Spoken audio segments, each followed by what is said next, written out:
মানে আপনাকে যে এই যে একতাটা সবার ভিতরে আছে, তাই তো?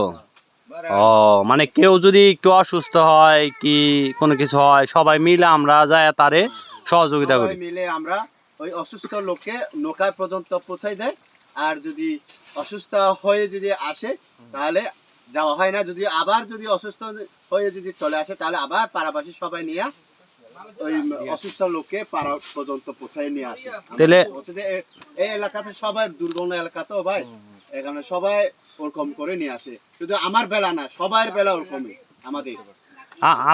আপনি গো যেমন আপনি কি আপনারা কি হিন্দু না মুসলমান না? আমাদের বৌদ্ধ মারমা জাতি। তাহলে আপনাদের এই যে কবর দেয় না কি করে এটা? এটা কেউ কেউ কবর দেয়, কেউ পুরায়। আর কেউ এখন তো আর ওই কবর পুরায় না, এখন বেশি মানুষ বেশিরভাগ এখনো পুরায় না। এটা নিয়ম আছে আপনার, যদি আপনার কি বলবেন, আপনাদের ভাষা তো আমরা পুরোপুরি জানি না, কোন সমস্যা নাই। আমি একটা বুঝাই, যদি অ্যাক্সিডেন্ট করে মারা যায় তাহলে ওগুলো তো পুরো হয় না আমাদের সমাজেতে। এটা ওদের গর্ত দিতে হবে, মানে মাটি চাপা দিতে হয়, তারপর চাপা দিতে হয়।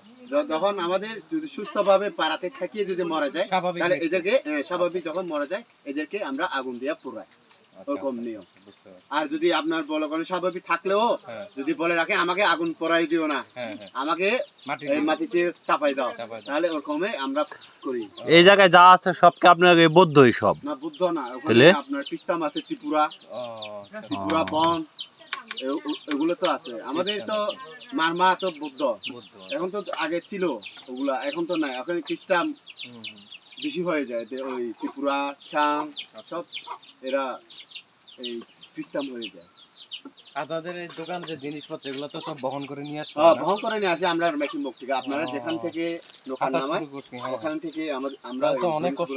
প্রত্যেকটা মাল আপনার এই হচ্ছে গিয়া আপনার থেকে মূল্য থেকে কয় টাকা বেশি রাখেন? 5 টাকা? 5 টাকা না? হ্যাঁ ঠিক আছে, কেয়ারিং খরচ আছে তো। না এটা ঠিক, আমরা আর বেশি রাখি না। ঠিক আছে। আপনার মেয়ের বয়স কত ভাই? আমার মেয়ে 2.5 বছর। 2.5 বছর? আপনি তাহলে বিয়ে করছেন কয় বছর হয়েছে? আমার 3.5 বছর। 3.5 বছর বিয়ে করছেন। ভাবি গো বাড়ি কোন জায়গায়? এইদিকে। আমার বাড়ি হচ্ছে যে বান্দরবান, আমার বউ বাড়ি হচ্ছে যে তার মানে কি আপনি এখন শ্বশুর বাড়ি আছেন? হ্যাঁ, শ্বশুর বাড়ি। মানে বাপের বাড়ি তুই আর শ্বশুর বাড়ি আইছি না? না, যেখানে আপনার মনে করো আয় করা কামানো যায়, আয় করা যায়, সেখানে একটা আসে। এটা তো ভাই বাস্তব। এটা আপনার ক্ষেত্রে কি আর আমার ক্ষেত্রে কি? মনে করেন আমি একজন মানুষ, কারণ আমারও ফ্যামিলি আছে, তাহলে আমারও তো মনে করেন যে আয়ের উৎসটা কোন জায়গায় আছে, আমার ফ্যামিলি ওই জায়গায় যাইতে হবে। এটাই ভাই বাস্তব।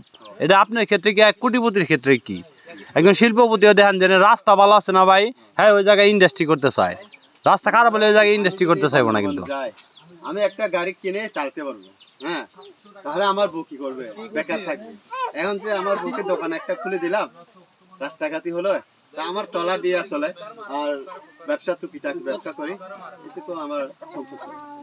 যাক, আমাগো ভাষায় আমরা কই আল্লাহ আপনাদেরকে শান্তিতে রাখুক, সকল বালা মুসিবত দূর করুক। দুই ভাই, ওই ভাই কি হেরা আপনি গো? আপনি গো বাড়ি কোন জায়গায়?